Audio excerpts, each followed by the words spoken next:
Bienvenue à nos auditrices et auditeurs. Vous écoutez Gone with the Stream, un podcast dédié à l'analyse des nouveaux enjeux du cinéma et de l'audiovisuel.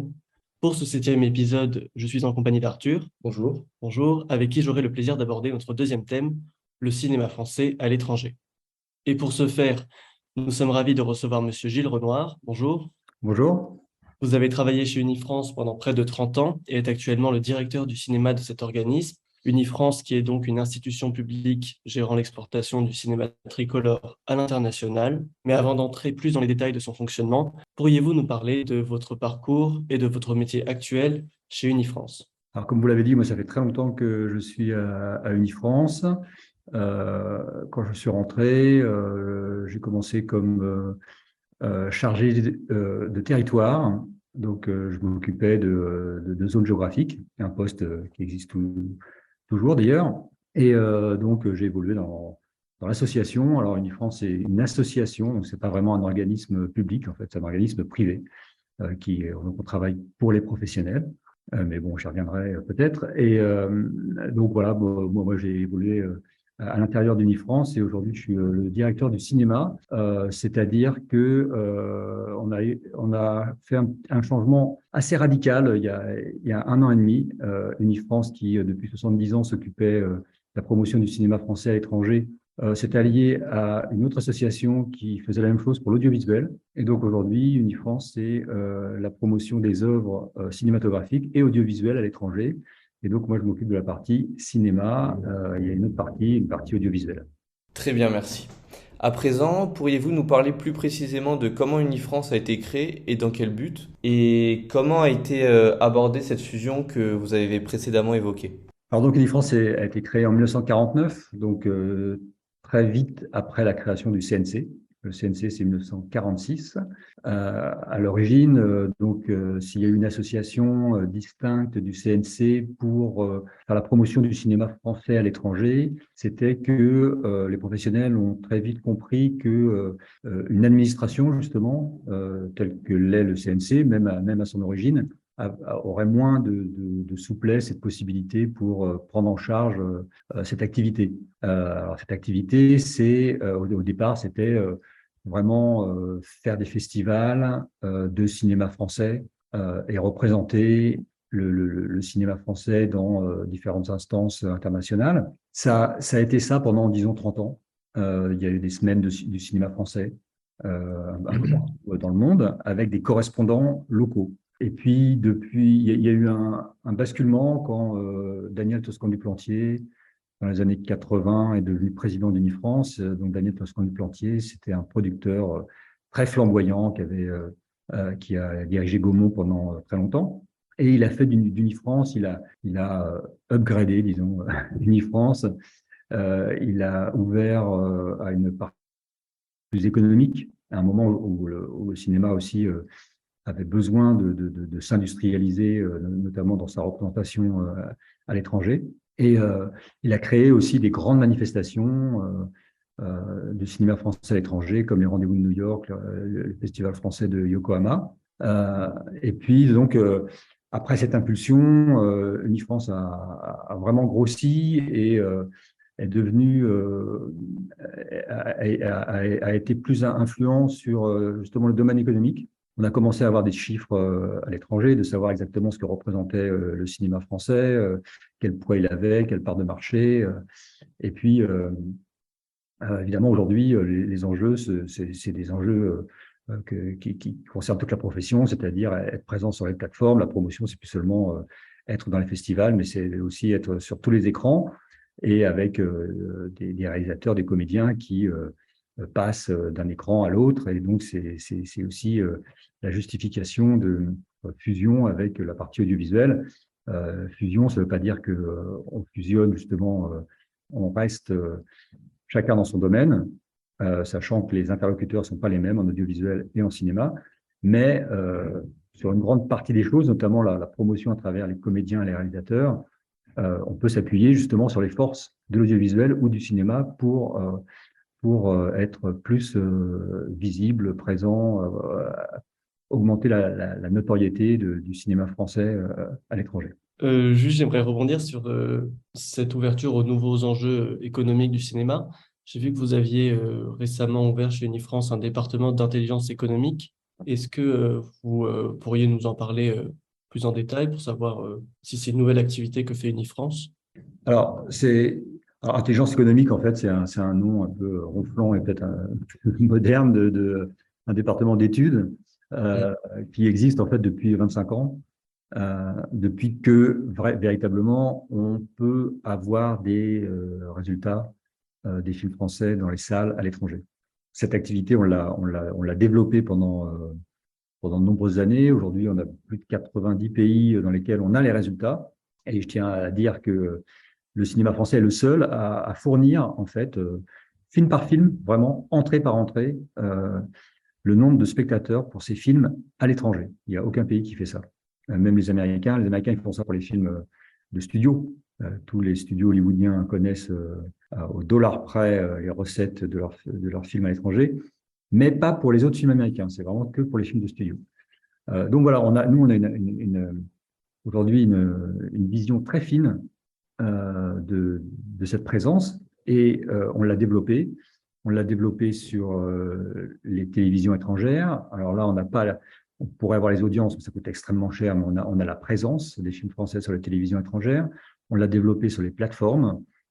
Aujourd'hui, on n'a pas l'audience, comme on sait, on n'a pas d'audience de Netflix, Amazon Prime, etc. Qui sont des données très confidentielles. Mais on a la présence. On peut savoir quels films sont présents sur quelle plateforme.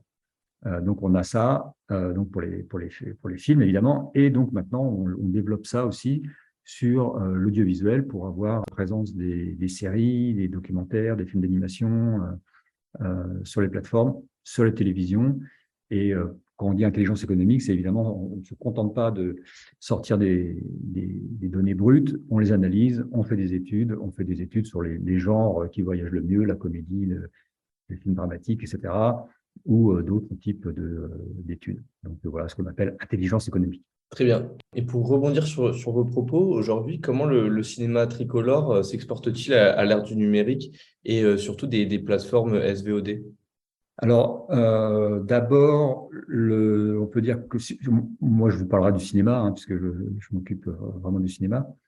Le cinéma français est un cinéma qui voyage beaucoup, et depuis toujours, j'allais dire, puisqu'il a même été le premier, mais ça c'était avant la Première Guerre mondiale, donc voilà. Il y avait plus de problèmes entre les deux guerres, et c'est toujours un cinéma, parce que c'est un cinéma très fort dans son propre pays, qui voyage beaucoup et partout.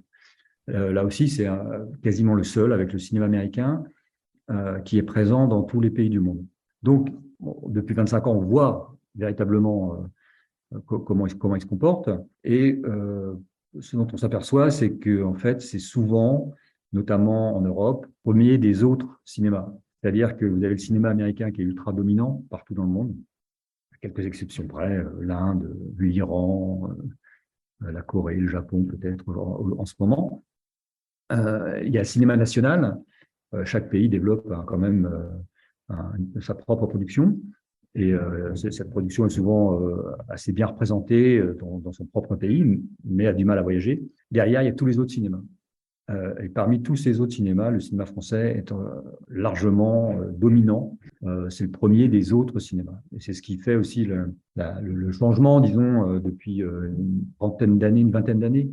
C'est que dans les années 60, 70, début des années 80, il y avait des cinémas très forts, le cinéma italien, même le cinéma allemand, le cinéma scandinave, pour parler des cinémas, le cinéma japonais.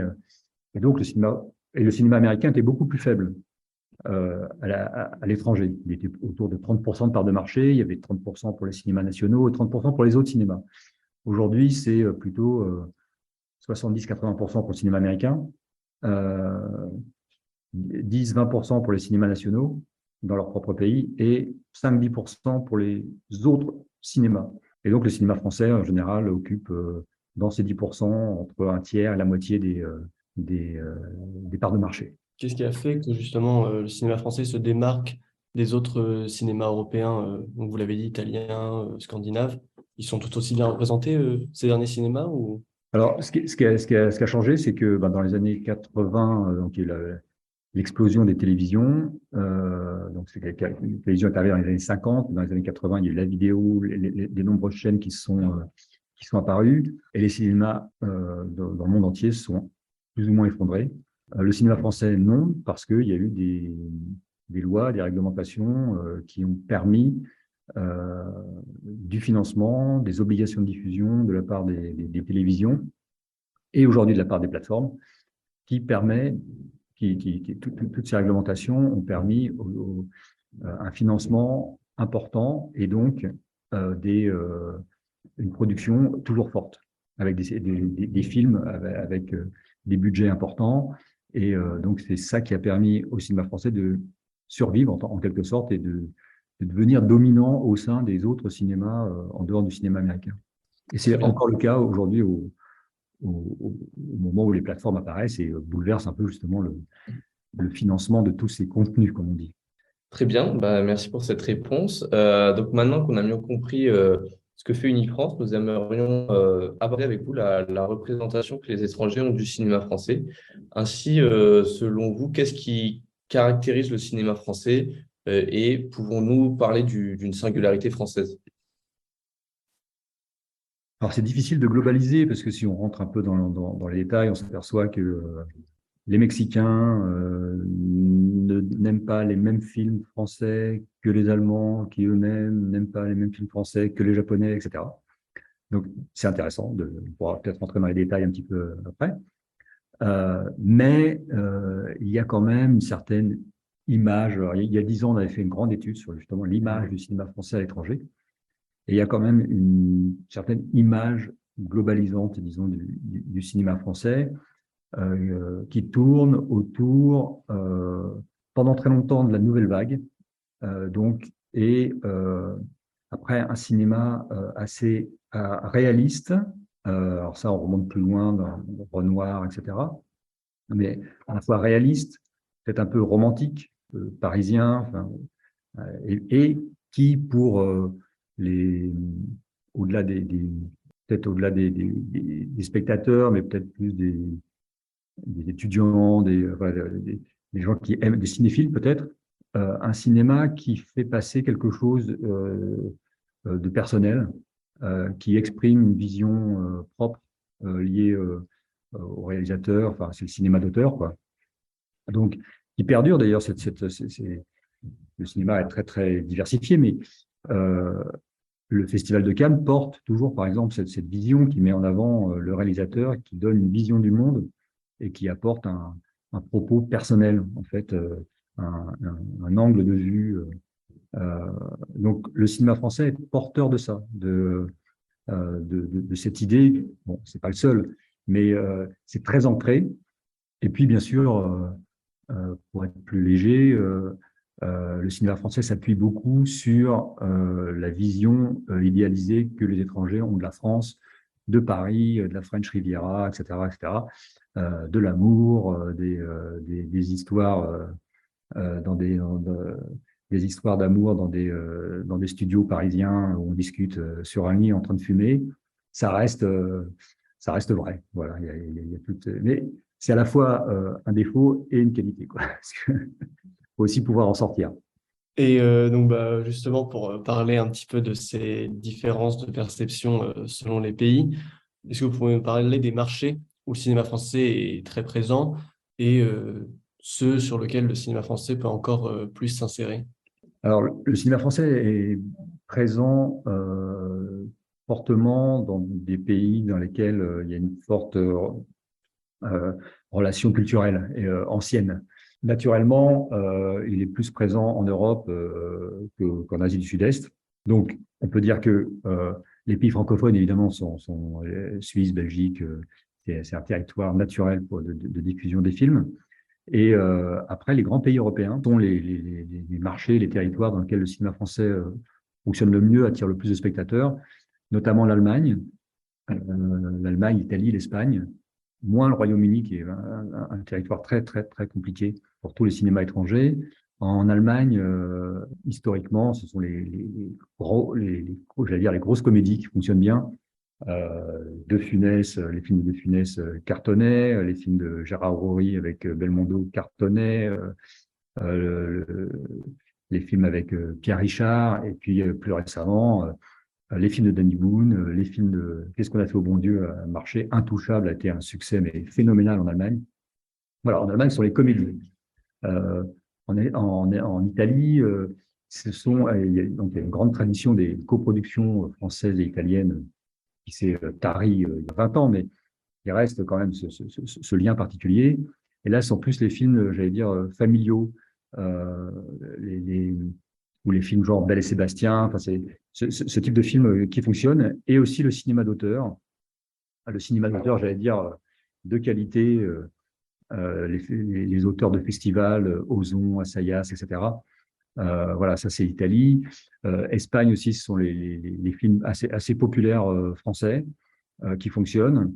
Donc voilà, l'Europe, c'est vraiment le premier territoire pour le cinéma français. Euh, il y a les États-Unis. Les États-Unis, c'est un territoire très important, même si les films ne fonctionnent pas très bien, mais ça ne fonctionne pas pour l'ensemble des autres cinématographies. Sortir son film aux États-Unis, ça reste très important pour un cinéaste. C'est une sorte de gage de reconnaissance, en fait, dans l'autre pays du cinéma, ou je ne sais pas quel est l'autre. Euh, et donc là, ce sont bizarrement les films d'auteur,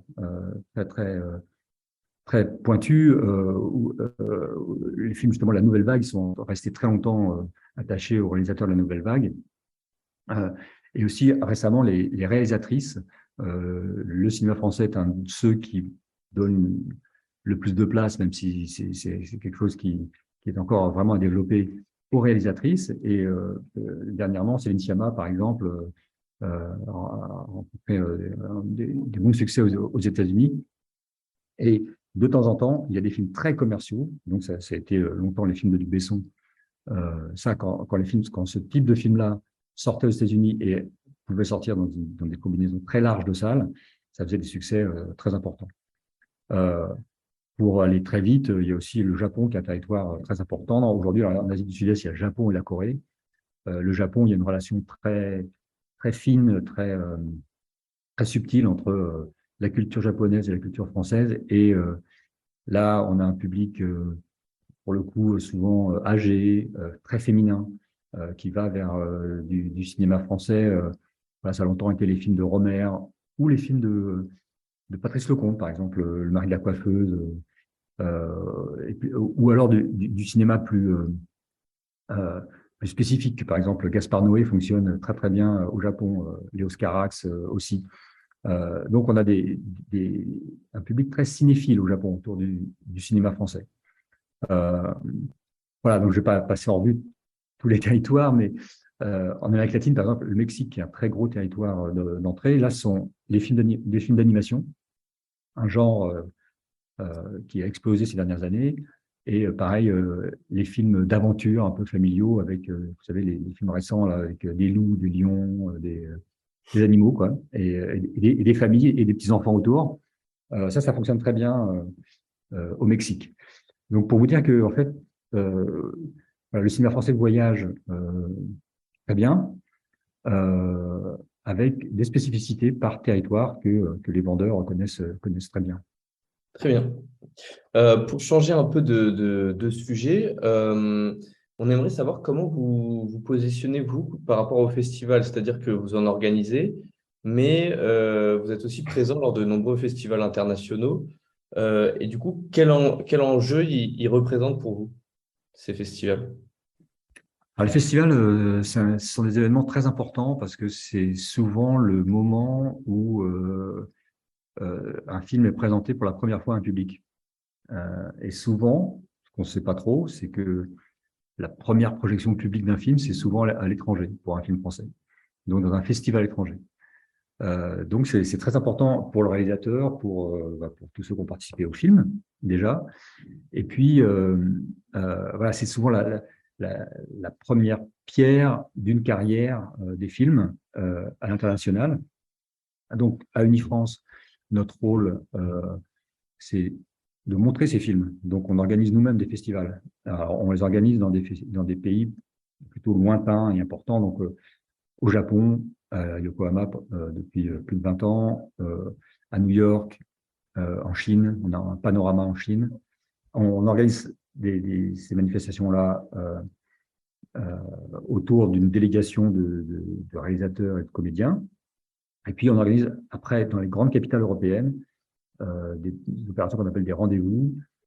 Là, c'est pour mettre en avant les films achetés et qui vont bientôt sortir dans ces territoires. Donc ça, c'est les festivals de films français. Mais on travaille aussi, évidemment, main dans la main avec tous les grands festivals internationaux. Donc, vous connaissez sûrement, au moins de réputation, que sont Cannes, qui est en France, mais en principe, ils sont à l'étranger, et c'est Berlin, c'est Toronto, c'est San Sebastian, c'est il y en a partout, à Oui. Busan, par exemple, etc.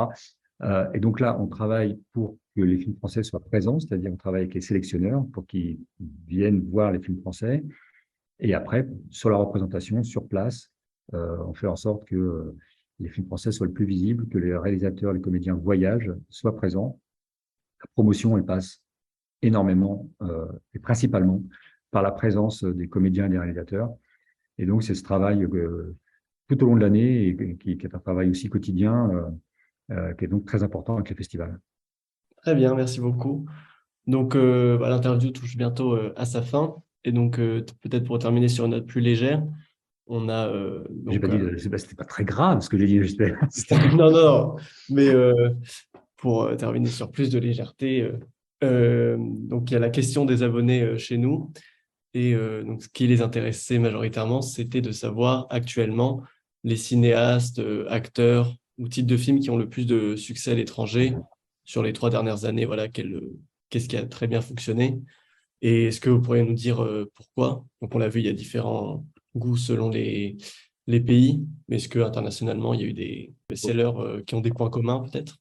Alors, ces 3 dernières années, ont été vraiment des années particulières, comme vous le savez.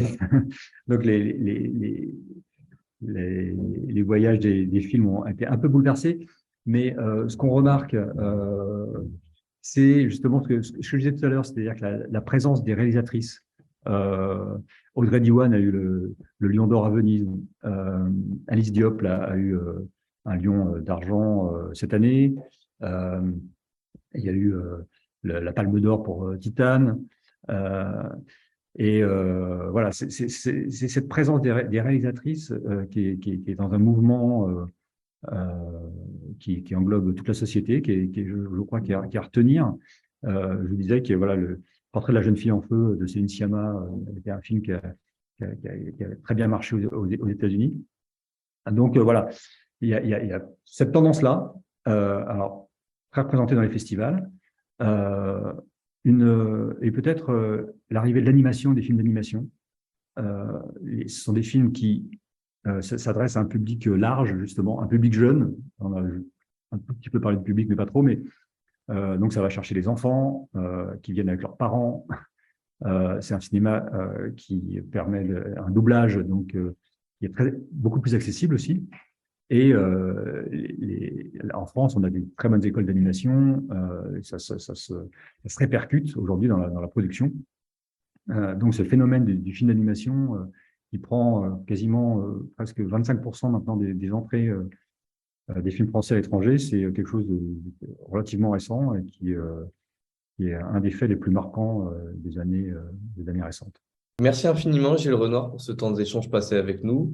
Nous Merci à vous. remercions également nos auditeurs et leur donnons rendez-vous dans le prochain épisode. N'hésitez pas également à nous suivre sur nos réseaux sociaux, Instagram et LinkedIn. À très bientôt.